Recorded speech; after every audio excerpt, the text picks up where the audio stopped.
मोहम्मद अरबी सल्लल्लाहु ताला अलैहि वसल्लम ने इरशाद फरमाया है, हुसैन मिन्नी वाना मिनल हुसैन, जिसका सीधा मतलब ये है कि जो हुसैन का दोस्त होगा वो मेरा दोस्त होगा। जिससे इमाम हुसैन खुश होंगे उससे रसूल आजम ने फरमाया कि उससे जो है खुदा का हबीब खुश होगा।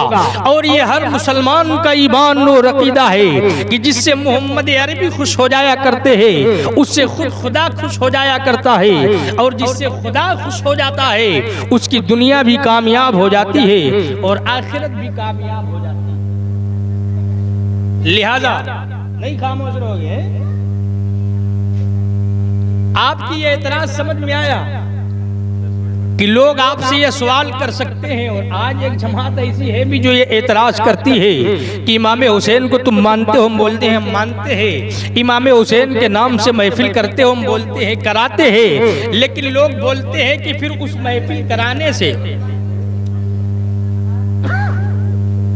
ये आप समझिए कि हम इमाम हुसैन को मानते भी हैं, उनके नाम से महफिल भी कराते हैं, उनके नाम पे खर्च भी करते हैं, फातिहा और दुरूद भी करते हैं। लेकिन सवाल ये उठता है कि ये सब कराने से हमें लाभ क्या होगा, हमें फायदा क्या होगा, हमें जो है रब्बे कायनात की बारगाह से क्या मिलेगा।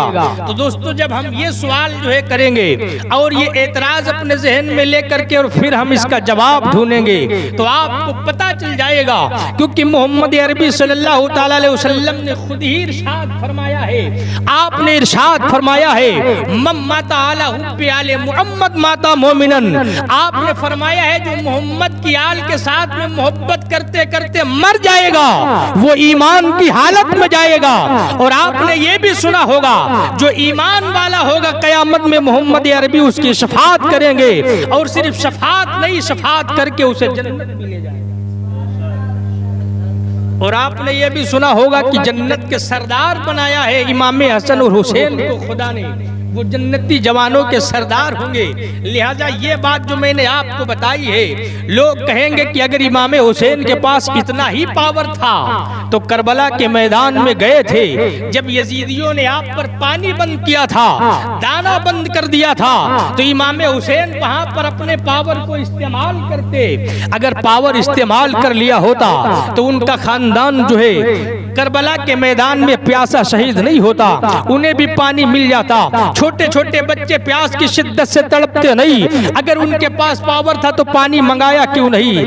लेकिन मेरे प्यारे भाइयों जब हम इस चीज पे गौर करेंगे तब हमको मालूम होगा ये यहाँ पर जो है ज्यादा दूर जाने की जरूरत नहीं है। आपको बताऊं यही ख्वाजा अजमेरी ख्वाजा मोइनुद्दीन चिश्ती हसन संजरी ये भी इमाम हुसैन की नस्ल पाक से है, और 18 बेटों के बाद इमाम हुसैन के ये बेटे हैं। लिहाजा आपने सुना होगा कि जब अजमेर की धरती पर ख्वाजा हिंदुस्तान आए थे तो पृथ्वीराज चौहान ने मोइनुद्दीन चिश्ती को जो है अजमेर से निकालने के लिए पूरे जतन किए थे। जितनी उसकी ताकत ऊपर से नीचे तक थी जो है सारी ताकत उसने लगा दी थी। आखिर में उसने अना सागर का पानी जो है ख्वाजा मोइनुद्दीन चिश्ती पे बंद कर दिया था।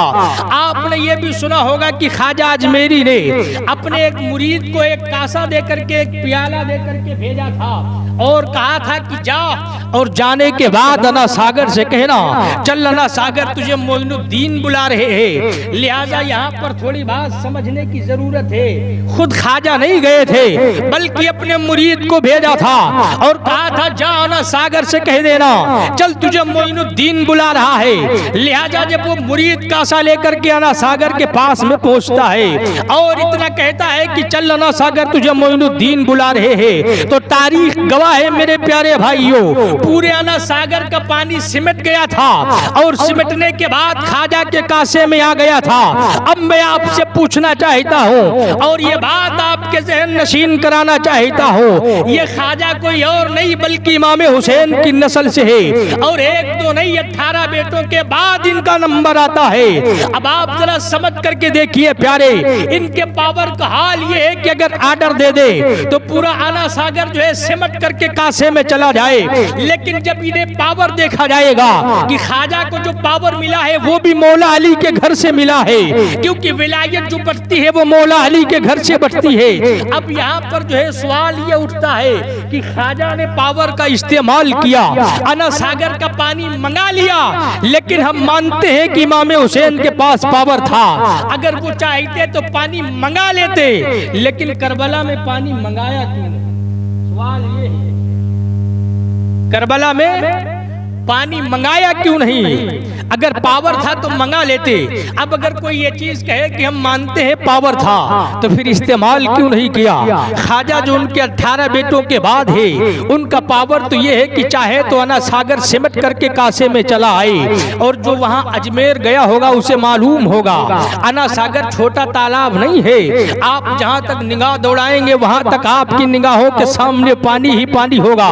वल्मा ने यहाँ पर यह भी कहा है कि ख्वाजा अजमेरी ने अगर उस दिन अना सागर की कैद ना लगाई होती, सिर्फ पानी मंगाया होता, तो बोला है उलमाए कराम ने कि उस दिन खुदा की दरिया इतनी जोश में थी कि पूरे हिंदुस्तान का पानी सिमट करके ख्वाजा के कासे में चला जाता। लेकिन ख्वाजा ने जब अना सागर की कैद लगाई थी, इसीलिए अना सागर का सिर्फ पानी कासे में गया था। अब दोस्तों यहाँ पर सवाल यही उठता है कि ख्वाजा के पास पावर था तो पानी जो है मंगा लिया, इमाम हुसैन के पास अगर पावर था तो पानी क्यों नहीं? ये एतराज आपकी समझ में आ गया? सवाल समझ में आ गया कि नहीं आया? लिहाजा अब आप समझिए इसका जवाब क्या है। आपको बताऊं ये बात सही है, इमाम हुसैन के पास पावर था, अगर चाहते तो जमजम भी चला जाता, और अगर आसमान की तरफ हाथों को उठा करके दुआ कर देते तो जो है कौसर का जाम भी उनके लिए करबला के मैदान में उतार दिया जाता। क्योंकि ये हुसैन वो है जिनकी अम्मी का हाल ये है कि हांडी चूल्हे पे रख देती है, और रखने के बाद रब की बारगाह में अपने हाथों को उठा देती है और कहती है मौला तेरे महबूब की दावत हमने की है, दावत करना ये काम हमारा था, और घर में ऐसा कोई सामान मौजूद नहीं है, आज तेरा महबूब हमारे घर में मेहमान होगा। ऐ मौला फातिमा की लाज रखना ये काम तेरा है। जब फातिमा जहरा ने इतना कहा था, रब्बे काबा ने जिब्रील को ऑर्डर दिया था, जिब्रील सिदरा छोड़ो और जन्नत से खाना ले जा करके फातिमा की हांडी में रख दो, क्योंकि आज फातिमा मेरी बारगाह में हाथों को उठा के दुआ कर रही है। लिहाजा आप समझ सकते हैं जिनके घर का पावर ये हो, जिनके घर का हाल ये हो कि खाना लेकर के खुद फरिश्तों का सरदार आता हो, उसके पावर का हाल हम कहां समझ सकते हैं। लेकिन कोई ना कोई वजह होगी तभी इमाम हुसैन ने करबला में पावर का इस्तेमाल नहीं किया था।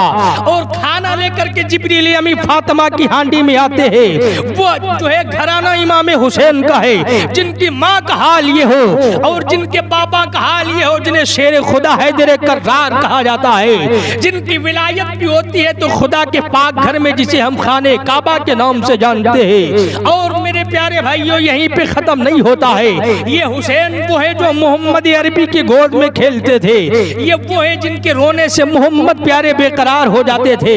लिहाजा लेकिन सवाल ये उठता है कि आखिर करबला में पावर का फिर इस्तेमाल किया क्यों नहीं?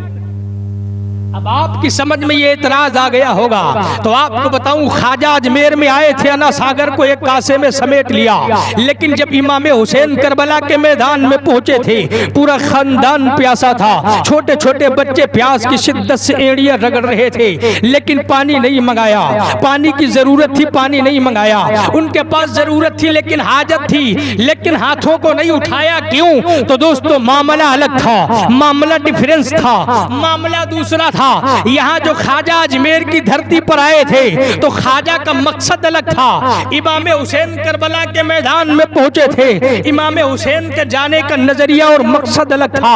अब आपके जहन में ये चीज आ रही होगी कि मकसद कौन सा था, तो आपको बताऊं ये बात सक्षम है, ये बात सही है कि पावर था, लेकिन जाने का नजरिया अलग था, जाने का अंदाज अलग था, जाने का मियार अलग था। ख्वाजा का हिंदुस्तान की धरती पर रखने का जो कदम था, वो कदम रखने का अंदाज अलग था, उनका मकसद अलग था। मकसद मेरे प्यारे भाइयों ये था कि करबला में इमाम हुसैन जो गए थे वो इस्लाम बचाने के लिए गए थे, और जो है इमाम हुसैन करबला में गए थे वो इस्लाम बचाने के लिए गए थे। और मेरे प्यारे भाइयों ख्वाजा अजमेरी जो हिंदुस्तान आए थे कि इमाम हुसैन जो करबला गए थे वो इस्लाम बचाने गए थे, इमाम हुसैन करबला इस्लाम बचाने के लिए लिए गए थे और ख्वाजा अजमेरी हिंदुस्तान इस्लाम फैलाने के लिए आए थे।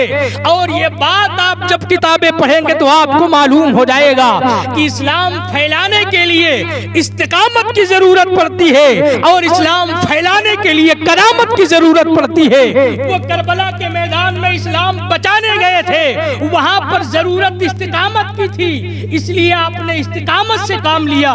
गरीब नवाज हिंदुस्तान इस्लाम फैलाने आए थे, यहाँ पर जरूरत करामत की थी, इसलिए आपने जो है काम करामत से लिया।